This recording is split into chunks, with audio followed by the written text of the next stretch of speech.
Got it.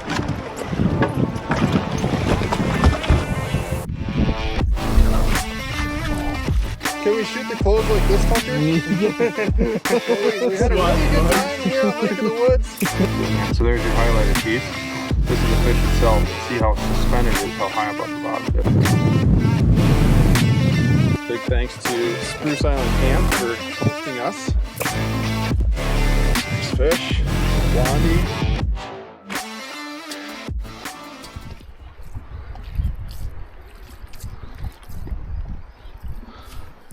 Here's one.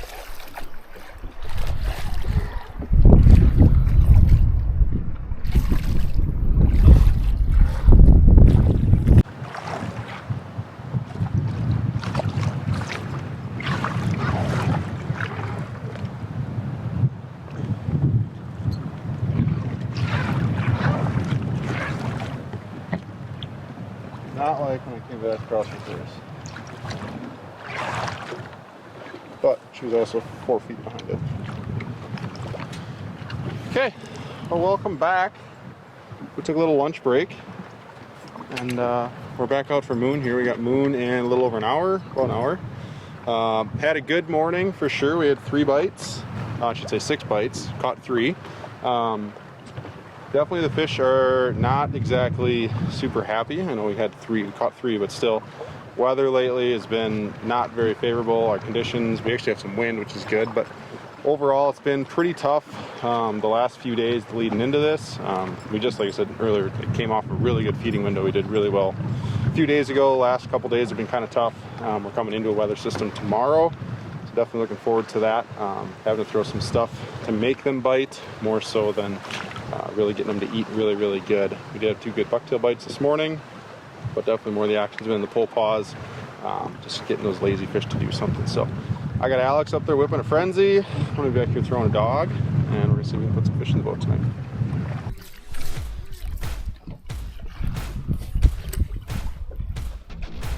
Here we go.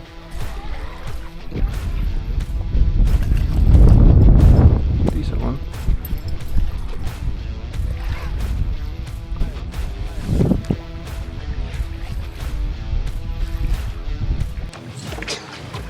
Sorry, that wasn't PG.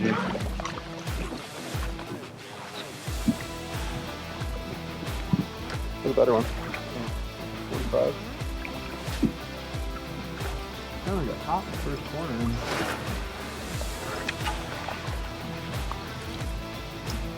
Well, that was one of the 2 fish on this spot. Came back towards the moon.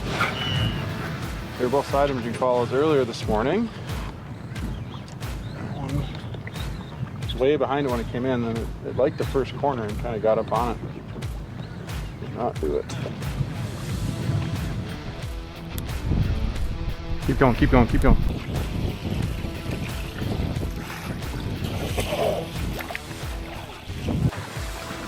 He's still there.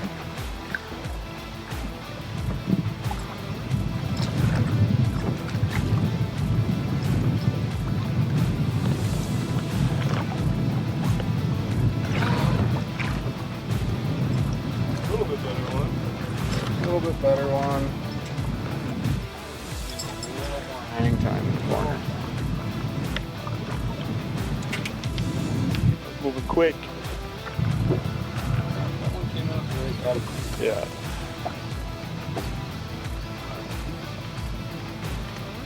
So that one, like, you had it set up great. Like, fish was coming in, you seen it, you engaged it, you sped up, and like you got her to kick into the corner.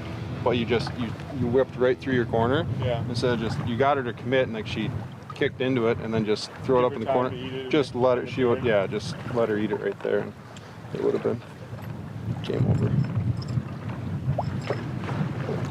But hey, I'm not the only one who's missed a fish today. Right. Makes me feel better about myself. Tough look. We're 14 minutes past moon. We've seen some fish here this morning. I lost one actually on the spot this morning, but we did see another one here. Yeah, I don't know what else to say. I don't know, Doug. It sounds pretty stupid to me, but why are you taking off the double dog? Higher hooking percentage. They're definitely like just swiping at it. They don't want to bite. Like I said, our conditions are not ideal. Much higher hooking percentage with the tube, a lot less rubber. This bait collapses when they bite it. So you basically just have a hollow tube and then hooks and a harness. A little bit higher hooking percentage. And we're gonna show them a color that they've probably never seen before. This is the new Perfect Perch. This is a color that I designed with Red October that we're gonna have in the shop here very, very soon. The reason I call it Perfect Perch is it's not green. It drives me nuts that all the perch colors in the industry are green. The perch is black and they're gold, and it's one of Musky's favorite foods to eat. But nice black bars, black eye. You've got your orange pec fins, orange fin here on the bottom, and then little black tips on the tail, white belly, super natural color. But definitely going to be, I've already went through a bunch of tubes this year, kind of testing the color and whatnot, but these will be in the shop very soon, I'm told. Probably by the time you guys see this video, hopefully these will be in the shop and you guys can get some, but super cool color. Just got to trim up the tails a little bit and see if we can actually hook one and get it in the net.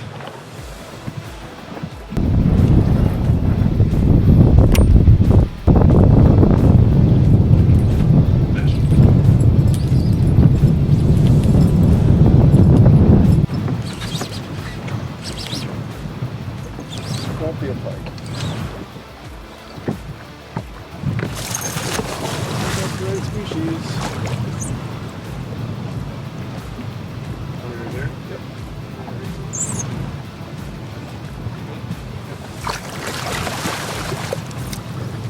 And it's off. All right, Perfect Perch. I think this was the first spot or second? First spot, T. First spot on Perfect Perch with the tube. Like I said, a little bit higher hooking percentage.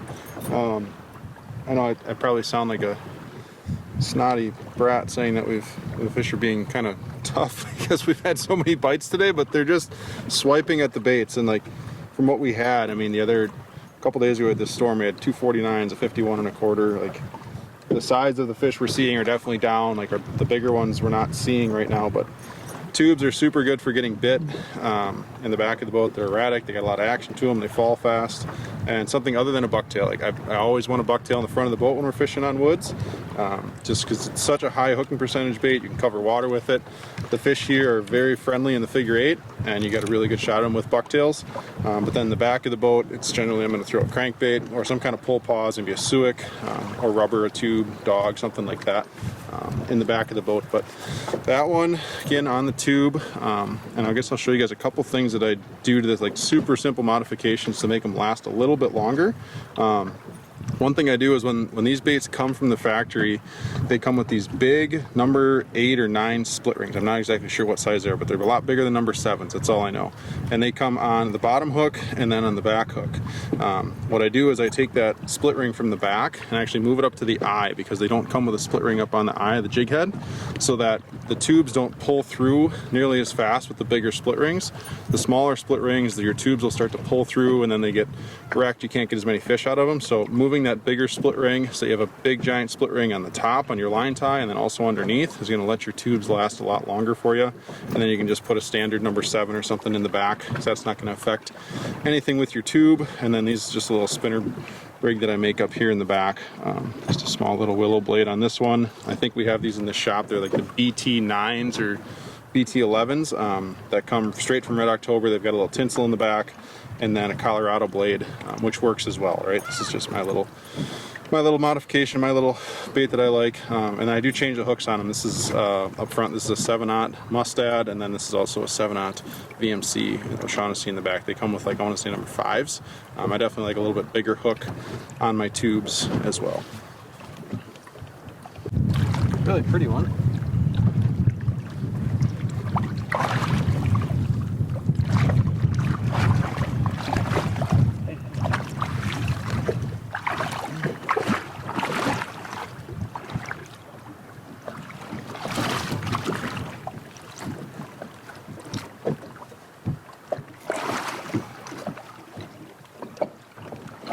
Ooh, almost bit.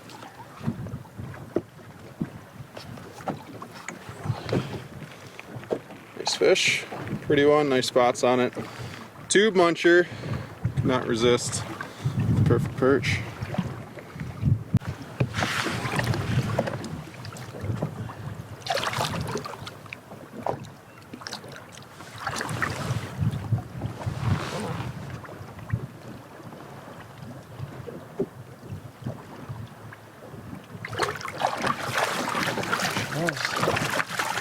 Okay. Afternoon, 1 for 2. Let's keep it going.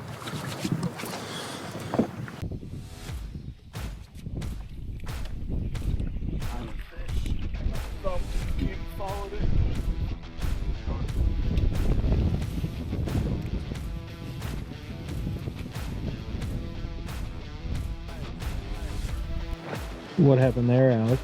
Well, he just thumped it, went into the turn, followed it to the boat, and he wanted the trolling motor more than my bait, it looked like. So, I don't know, maybe low 40s. Not huge. Better than our average today, though. Hopefully.